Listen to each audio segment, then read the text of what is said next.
Everyone, welcome to education flair by Jyoti. जैसा कि आप सभी को पता है, सीटेट वर्सेस जेटेट वाला जो मामला है वो सुप्रीम कोर्ट में चल रहा था, जिस पे सुनवाई हुई जा रही थी। कल भी सुनवाई हुई थी, आज भी सुनवाई हो चुकी है। जो भी सुनवाई इसमें होनी थी वो कंप्लीट हो चुकी है और इसका जो ऑर्डर है वो रिजर्व कर लिया गया है। अब कोई भी सुनवाई नहीं होगी, आज फाइनल सुनवाई हो चुकी है, ऑर्डर भी इसका रिजर्व कर लिया गया है। और दूसरी बात ये है कि इसमें जो सीटेट की तरफ से अधिवक्ता थी वो मीनाक्षी अरोड़ा मैम थी, जिन्होंने बहुत ही कमज़ोर तरीके से अपने पक्ष को रखा है। और कुछ अच्छी बहसबाजी मतलब नहीं कर पाई हैं, सीटेट की तरफ से कुछ अच्छे पॉइंट्स नहीं रख पाई हैं।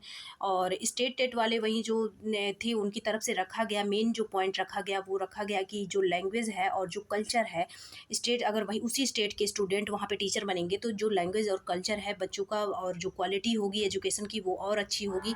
तो लैंग्वेज और ये कल्चर को वेरियर रखा है इसमें कि अगर सीटेट वाला बच्चा जो होगा वो अदर स्टेट का होगा तो वहाँ के जो लोकल भाषा होगा, लोकल लैंग्वेज होगा, उसमें वो अच्छे तरीके से नहीं पढ़ा पाएगा। आज यही सबसे मेन पॉइंट रखा गया है स्टेट टेट वालों की तरफ से, जिसमें उम्मीद तो यही है कि जो सीटेट है वो इनवैलिड हो जाएगा, क्योंकि जो है सीटेट केवल किसके लिए था, केवीएस के लिए। हालांकि इनवैलिड नहीं होगा, लेकिन स्टेट टेट के आगे अगर स्टेट में फॉर्म भरना है तो ऐसा कर दिया जाएगा कि स्टेट टेट ही पास होना चाहिए। केवीएस और एनवीएस की वजह से सीटेट चलता तो रहेगा, लेकिन इसका कुछ खास वैल्यू अब ज़्यादातर उम्मीद तो यही है कि इसकी खास वैल्यू नहीं रह जाएगी सीटेट की।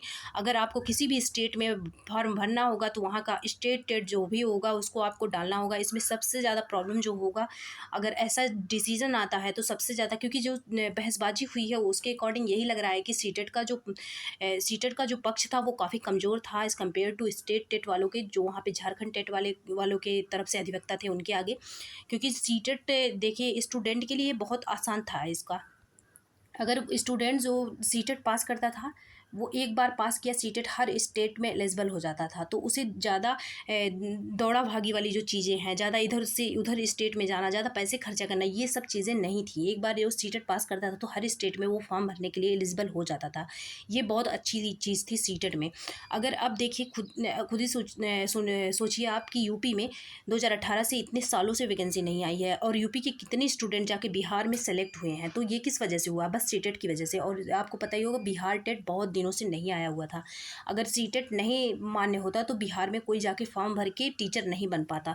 तो मेन बात यही है कि अगर अब जो है जिस भी स्टेट को आप टारगेट में रखना होगा आपको, वो उस स्टेट का अलग अलग टेट जो है देना पड़ेगा। उम्मीद तो यही है, क्योंकि जिस हिसाब से आज बहसबाजी हुई है उसमें जो सीटेट की तरफ से कुछ खास पॉइंट नहीं रखे गए हैं।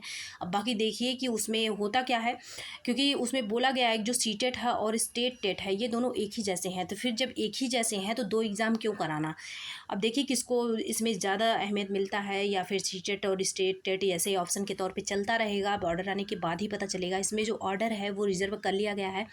आपको पता ही होगा जब सुनवाई खत्म हो जाती है तो जो वकील होते हैं उनकी तरफ से अपना सबमिशन जो है पेश करना होता है, अपना सबमिशन जमा करना होता है वहाँ पे। तो उसके लिए पहले टाइम, क्योंकि ऑर्डर जब सुनाया जाता है उसके पहले सबमिशन अपना देना होता है।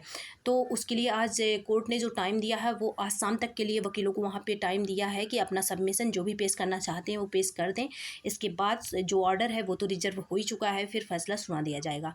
अब देखिए क्या होता है फैसले में, किस टाइप से डिसीजन देते हैं कि सीटेट को एकदम इनवैलिड कर देते हैं या फिर ऑप्शन के तौर पे चलता है, या फिर क्योंकि जो केवीएस है और एनवीएस है या फिर जो भी केंद्र की वैकेंसीज़ हैं इनके लिए तो सीटेट को चलाना होगा ही।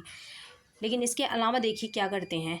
और दूसरी बात, अगर आप तैयारी किए हैं सीटेट की तो निराश मत होइएगा। मान लीजिए सीटेट इनवैलिड भी होता है अगर आने वाले समय में, तो निराश मत होइएगा, क्योंकि जो सीटेट का सब्जेक्ट है वो इसी हिसाब से डिज़ाइन किया है एनसीटी ने।